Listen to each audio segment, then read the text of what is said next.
Everyone, I am Ravi Jain. आज हम correspondent banking and NRI accounts का पार्ट 7 देखेंगे और इस पार्ट 7 में हम कुछ कंसेप्ट समझेंगे कि कुछ पुराने क्वेश्चन और सोल्व करेंगे जो आपको जो डिफरेंट टाइप्स के अकाउंट्स हमने पढ़े हैं उनके बारे में अंडरस्टैंडिंग डेवलप करेंगे। आज हम पार्ट 7 देख रहे हैं, ठीक है। तो इसमें हम प्रीवियस ईयर क्वेश्चन सोल्व करेंगे ताकि आपके और क्वेश्चन की अंडरस्टैंडिंग डेवलप हो जाए।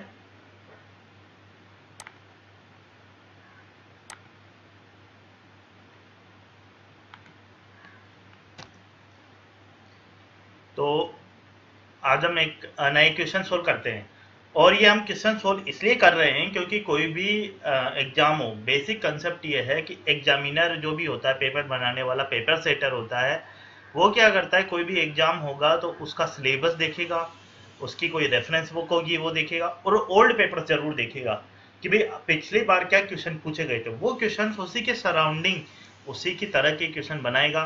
तो और एग्जाम में एग्जामिनर का जो पर्पज है वो, क्योंकि एग्जामिनर उस तरीके से नहीं है कि भाई आपको कोई आउट ऑफ अलग से कोई कंसेप्ट के क्वेश्चन पूछेगा, जो सिलेबस में वही पूछेगा और जो पहले आए वैसे ही क्वेश्चन आएंगे। तो आप इसलिए पुराने क्वेश्चंस को अच्छे से देख लीजिए, ये भी आपको बहुत हेल्प करेंगे। क्वेश्चन है the ceiling for repatriation of funds from NRE FCNR accounts is.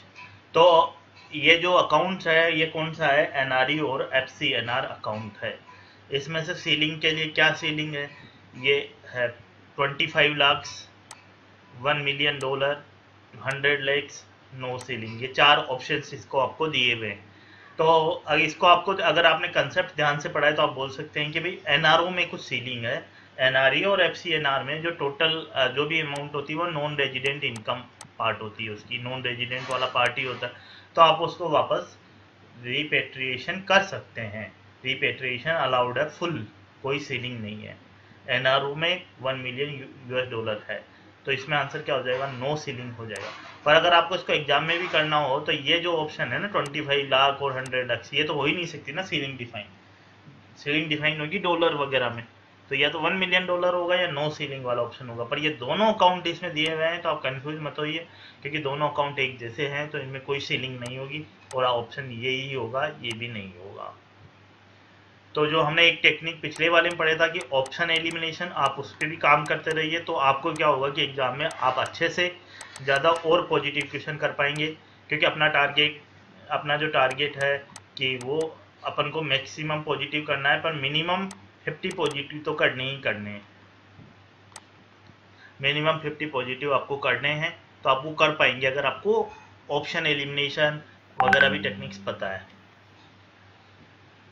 What are the accounts that a tourist visiting India can open? तो ये हमने देखा ही था कि टूरिस्ट अकाउंट, तो ये देखो कि एनआरई और एफसीएनआर तो एक जैसे हैं, तो ये नहीं हो सकता।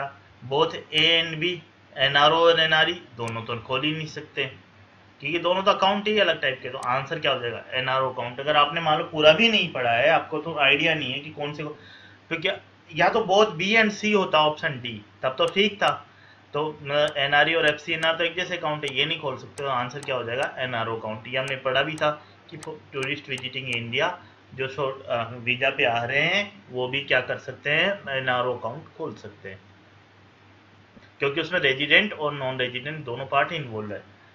Minimum period for NRE term deposit is, तो ये अगर 3 साल 5 साल 10 साल रखेंगे तो बहुत ज़्यादा अमाउंट नहीं हो जाएगा। 1 ईयर ही मिनिमम पीरियड है एनआरई टर्म डिपॉजिट के लिए, 1 ईयर ही पीरियड है फॉर एनआरई टर्म डिपॉजिट के लिए। Interest earned on bonds invested for before getting NRE status can be credited to. अब एनआरआई से पहले वाली जो इंटरेस्ट अर्न हुआ बॉन्ड्स पे, वो किसमें क्रेडिट हो सकता है। तो ये क्या हुआ कि ये अमाउंट कौन सी हुई, इसमें ऑप्शन दिया हुआ है एनआरई, एनआरओ, आरईसीडी अकाउंट। ये अब होता नहीं है, पहले का था। पर आप खुद देखिएगा एनआरई और एफसीएनआर तो हो ही नहीं सकते, ये हो नहीं सकते। तो आंसर क्या हो जाएगा, एनआरओ अकाउंट, क्योंकि एनआरई और एफसीएनआर तो एक जैसी अमाउंट है, एक जैसा अकाउंट है। पर फिर भी आप देखोगे एनआरओ में क्या होता है, नॉन रेजिडेंट प्लस रेजिडेंट दोनों टाइप की इनकम इंक्लूड की जा सकती है। दोनों टाइप की जो मनी है वो आ सकती है, नॉन रेजिडेंट के टाइम पे भी और रेजिडेंट के टाइम में भी। एनआरई में नहीं आ सकती, एफसीएनआर में नहीं आ सकती। तो आंसर क्या हो जाएगा, बी हो जाएगा। Purpose of NRE account is, तो ऑप्शन देख लेते हैं। To park overseas earning remitted to India, ठीक लग रहा है। To park current Indian earning, current तो देखो, एंड ओवरसीज अर्निंग करंट तो अलाउड नहीं होती है। To park funds in foreign currency, foreign currency तो है ही नहीं, नॉन रेजिडेंट, तो ये ऑप्शन तो कट ही जाएगा, ये option. Returning India for permanent settlement, ये सब कुछ नहीं है, तो इसका आंसर क्या हो जाएगा, ए आंसर हो जाएगा। Refers an account that can not be converted and repatriated into foreign currency, जो है वो कन्वर्ट नहीं किया जा सकता और फॉरेन करेंसी में नहीं भेजा जा सकता, तो ये आपको पता है कि ये क्या है, एनआरओ अकाउंट। एनआरओ अकाउंट में नहीं अलाउड होता है।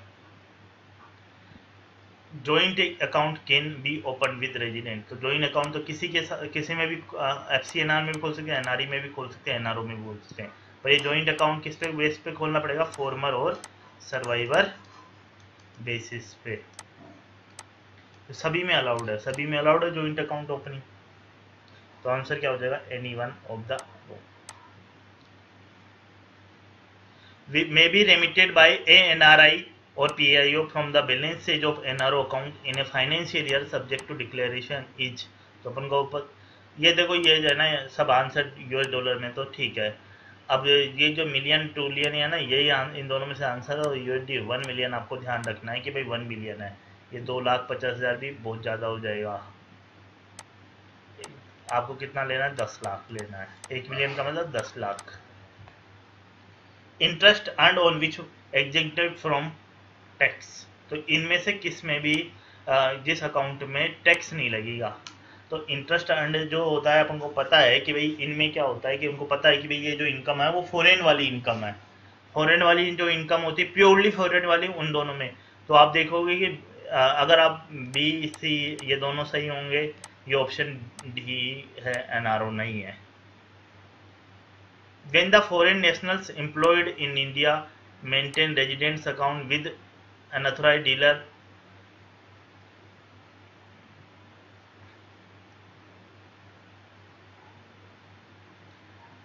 कैटेगरी 1, जो भी बैंक के साथ मान लो कि फॉरेन नेशनल है, वो इंडिया में एम्प्लॉय हुआ, उसने रेजिडेंट अकाउंट खुलवाया, और जब वो फॉरेन नेशनल इंडिया को छोड़ता है तब क्या करना चाहिए, बैंक को क्लोज करना चाहिए and transfer their asset to their account maintained abroad. May permit such foreign re-designate their resident account main as an NRO account on leaving the country after their employee to receive the pending bona fide dues. The bank may continue the account as receive their pending none of these. None of these तो कभी भी answer नहीं होता है, बहुत rare probability है कि none of these हो, ये तो अपन को पता है, डी कट गया। अब ये है कि जब भी हमने एक और कल कंसेप्ट पढ़ रहे थे कि मस्ट, इस टाइप के वर्ड आते हैं ना, तो वो नहीं होता है कि बैंक को जरूर नहीं है कि उनका अकाउंट क्लोज ही करो, मस्ट लिखा हुआ है, कैन क्लोज होता तो ठीक है।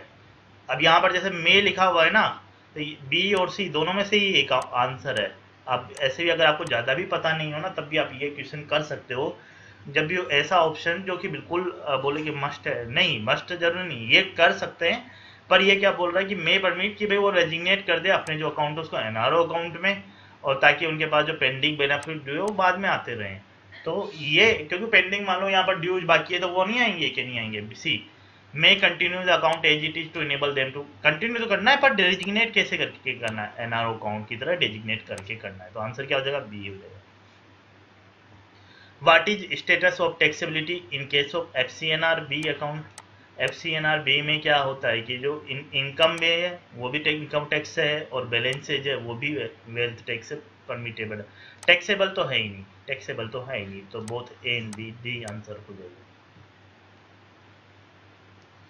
Interest rates on FCNR deposit withdrawn prematurely will be, अगर आपने पहले से अगर ड्रॉ कर ली तो क्या होगा, इंटरेस्ट रेट कैसे लगेगा, यही पूछ रहा है। At the contracted rate without levy of penalty, नहीं, अगर आप पहले विड्रॉ कर लोगे, मान लो 1 साल की आपने एफडी करा रखी है और उससे पहले विड्रॉ कर लोगे तो प्रॉब्लम है। 1 ईयर की, तो 1 ईयर की एफडी अगर आपने करा रखी है तो वो चाहेगा कि भाई यार, तो ये ए ऑप्शन तो बिल्कुल कट है। 2% बिलो, 1% बिलो, ये तो बिल्कुल नहीं है, क्योंकि अपन को पता ही नहीं है कितनी percentage. At contracted rate obviously ये वाला, but subject to penalty at the discretion of bank to recovery of swap cost. जब भी स्वेप कोस्ट के अकॉर्डिंग ये करेगा तो आंसर बी और सी में तो होना नहीं, और ए और डी में से आंसर क्या होगा, डी होगा, ए नहीं होगा, क्योंकि विदाउट है, विद लेवी और पेनल्टी होता तो अपन ये आंसर करते।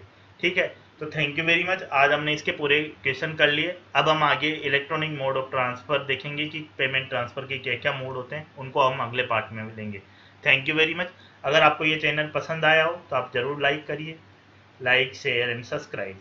ये जैसा सब लोग बोलते हैं, आप ये लाइक शेयर एंड सब्सक्राइब जरूर करिए, ताकि और लोगों को भी इसका फ़ायदा मिल सके, और आप जब भी नए जो वीडियोज हैं उनको भी आपको नोटिफिकेशन मिल जाएगा। और अगर आप इसको शेयर करेंगे और तब हमें और आगे वीडियोज़ बनाने का मोटिवेशन मिलेगा। Thank you very much.